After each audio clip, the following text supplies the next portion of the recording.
अलबरा बिन आजुब कौन थे? एक नौजवान सहाबी जिन्होंने तारीख को अपनी आंखों से देखा।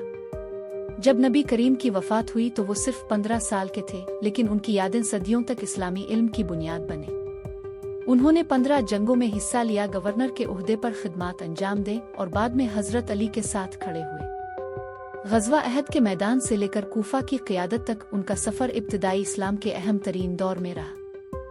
अलबरा ने 305 अहादीस बयान की, जिनमें नबी करीम की तालीमात महफूज की। नमाज, आखिरत और गदीर खम के मशहूर वाक़ये के बारे में उनकी रवायात आज भी लाखों लोग पढ़ते हैं। वो अज़ाब क़ब्र की तफसीलात बयान करने के लिए मशहूर है।